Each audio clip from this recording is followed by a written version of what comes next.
Naam, moja kwa moja basi ni wakati tupate kuingia katika sehemu ya vijimambo. Je, utayari?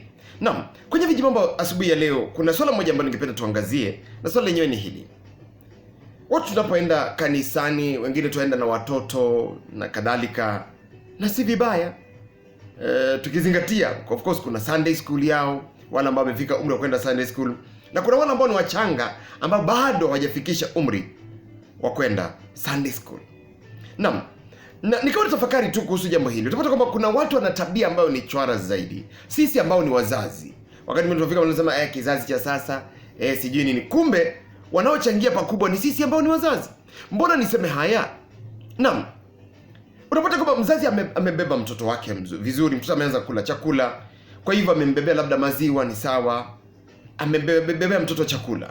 Lakini la kushangaza ni kwamba unapoenda pale, baada inaendelea, kuna kama kanisa ambayo inaruhusiwa mtoto anaweza pewa chakula akiwa kanisani na kadhalika. Kuna zingine ambazo haziruhusiwi, lakini kwa wale ambao wanaruhusu, umeenda na mtoto wako kanisani, unampatia maziwa ama ni yogurt ama nini, inamwagika kwa kanisa, labda kanisa limewekwa tiles vizuri safi, ama lina carpet, anamwaga chini tu. Mzazi umetulia, hata mkimaliza ibada upanguzi, unaiacha tu. Na ulikuwa na mtoto wako amemwaga maziwa, amemwaga yogurt, unaacha tu. Mwingine anafika mahali amenuliwa sijui crips, sijui zingine zinaitwa numbers, sijui nini, unapata kwamba amemwaga tu pale kwa floor. Ukimaliza hata ufagii, utoi, urudishi pahali pakuwe safi vile palikuwa, unaacha tu ikiwa chafu. Yani kuna watu wataosha, kuna watu watapanguza. Wewe ingalikuwa ni kwako nyumbani, ungeziacha hivyo? Tabia gani? Ingekuwa ni kwako nyumbani, mtu amemwaga uchafu chini, amemwaga chakula nakula, alikuwa anakula mchele, amemwaga pale chini, ukipenda wali. Je, utaiacha hapo hivyo? Sasa mbona kanisani waacha? Eti kuna watu wataosha. Uliwaajiri kazi? Hata kama ni wameajiriwa kazi, waliajiriwa kazi, wao kuchafua chini waoshe. Ukiwa kwa nyumba yako, kwa sababu unamfanyia kazi nyumbani, unachukua tu chai unamwaga kwa kitambaa ya meza, unamwaga pale kwa kiti, itaoshwa. Haifanyiki hivyo. Tafadhali, ni tabia chwara. In case ndio watoto hawana hatia. Mtoto anaweza akafanya, kagonga maziwa kamwagika, kagonga uji kamwagika, kagonga chakula nakula kikamwagika pale kanisani, lakini hana makosa. Sitarajii mtoto apanguze, labda ni mtoto mdogo. Lakini wewe ambaye ni mzazi, ambaye uko naye, wewe ambaye ni guardian wake, wewe ambaye ni auntie yake, wewe ambaye uko pamoja naye, huwezi ukabidi kasafisha pale? Leave that place more tidy than the way you found it. Or even, kama ni kubaya zaidi, leave it the same way ulipata, not worse. Unatoka kule nje, umekuja kanisani, wacha tu wazazi wa watoto. Wewe ambaye labda ni msimu wa mvua, umekuja kanisani, badala ya kujipanguzia matope pale nje, unakuja unapanguzia matope yote pale kanisani. Kuja unapanguzia hapa kanisani hapo, unaacha kimatope. Si vibaya kutembea kule kwa matope nje, matope yapo, lakini lazima kuja ujipanguzia kanisani? Please, let us style up. Hiyo ni tabia chwara zaidi. Kama wewe ni mmoja wao, make sure umeachana na hiyo tabia, maana ni mbaya. Kama ulishaifanya hivyo, ambia tu Mungu akusamehe, na next time, maana unakwaza wale watu ambao wanafanya huo usafi. Imagine ukiwakwaza hivyo, na sasa hizo unaenda mbele za Mungu, Mungu nibariki na pesa. Hiyo maombi inasikika kweli? Haya, wengine tutakuwa vizuizi vya maombi yetu wenyewe. Mungu tusaidie, tusamehe na utuongoze kwa njia zako. Amen. Ndio vijimambo asubuhi ya leo, mpendwa msikilizaji. Natumai basi umepata vizuri zaidi. Kama una hiyo tabia, kama imekugonga, imekuchuna mahali, achana nayo.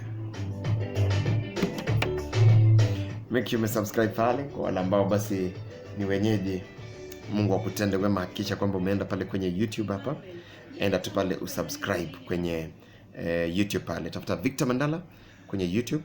Then ukishapata Victor, unaenda YouTube kwanza kwa app ya YouTube, ukifungua search, una search Victor Mandala himizo ama Victor Mandala vijimambo. Ukishapata Victor Mandala vijimambo, then hapa chini kama uko kwenye video tayari, chini ya video kuna neno subscribe. Click hiyo neno subscribe, then hapa kando pia ukiambia sign in na Gmail account yako, maana hapo ndipo tutakupatia updates kuhusiana na vile vitu ambavyo tumeupload ama tukienda live. Kwa hivyo basi weka tu pale Gmail account yako na password yako kuconfirm ni wewe. Then baada ya pale, hapa kando kuna notification bell, kalama ka kengele. Just click your notification bell ili ukuwe notified wakati ambapo tumeenda live.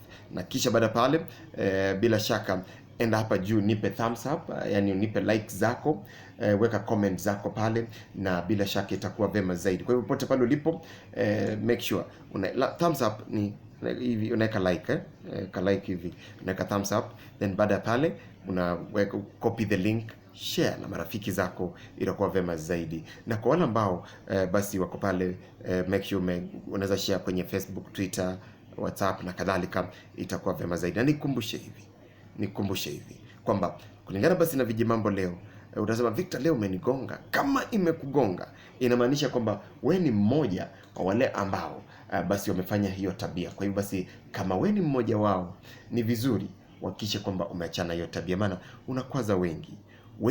Twaenda mbele zake Mungu tukiomba, tukiambia Mungu nitendee hiki, Mungu nifanyie hivi, Mungu niongoze hivi, nitendee hivi, na tutasahau kwamba tunawakwaza wale wako chini yetu. Haijalishi wewe una hela, haijalishi hauna hela, lakini wakati unapofanya vitendo kama hivi vinamkwaza mwingine, na vinapokwaza yule ambaye ni anaosha kanisani. Mtu ametoka kuosha kanisa asubuhi, ametoka kufanya usafi, alafu unakuja unajipanguzia matope pale, na and yet kuna kitu cha kutolea matope pale nje, inakwaza zaidi. Kwa hivyo basi, usije ukamkwaza mtu bure. Kitu kizuri cha kufanya pale ni kwamba hakikisha kwamba badala ya kumkwaza huyo mtu, umeamua kufanya kile ambacho ni right. Kwa sababu ukimkwaza hivyo, alafu unaenda mbele zake Mungu kuomba, je, unadhani kwamba Mungu atakujibu? Umechukua tu chakula, amemwaga chakula pale, na umeona vizuri tu, amemwaga crisps, amemwaga sijui numbers, amemwaga sijui uji, umeiona tu vizuri, alafu naiacha pale.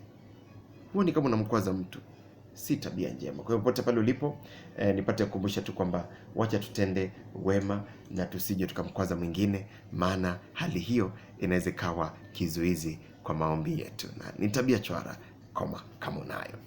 Na kama basi unanipata pale moja kwa moja, fanya hivi, make sure hapa chini kuna neno subscribe, click your subscribe, click notification bell ambayo iko hapo kando, na ukiambia sign in na Gmail account yako, na kisha baada ya pale enda pale kwenye hapa juu, nipe thumbs up, nipe like, hizo ni likes, alafu weka comment yako pale. Kama kuna kitendo kama hiki ushaikiona, unasema yes, nimeshaiona. Kama wewe ni mmoja wao ambao unazungumzia, sema haki Victor, mimi nimezungumzia, haki Mungu anisamehe. Andika tu hivyo, Mungu atakuonekania. Utakuwa umekiri dhambi zako na Mungu akuonekania kutenda wema. Kama ni wewe, andika, weka comment pale. Kama kuna mtu umeshuhudia kitendo hicho kikakuudhi, pia sema pale, ni ukweli. Tuzidi kusemezana pale na Mungu akutende wema. Kwa hivyo subscribe, kiambia sign in na Gmail account yako, alafu baada ya kusign in na Gmail account yako, click notification bell, then copy the link, share, weka thumbs up, weka comment yako hapa chini, then mambo itakuwa shwari. Mimi ni Victor Balem, kipenda Victor Mado Mandala, kwenye sehemu ya vijimambo, tabia chwara tuachane nazo na tusonge mbele. God bless you. I love you all. Bye bye. Shalom.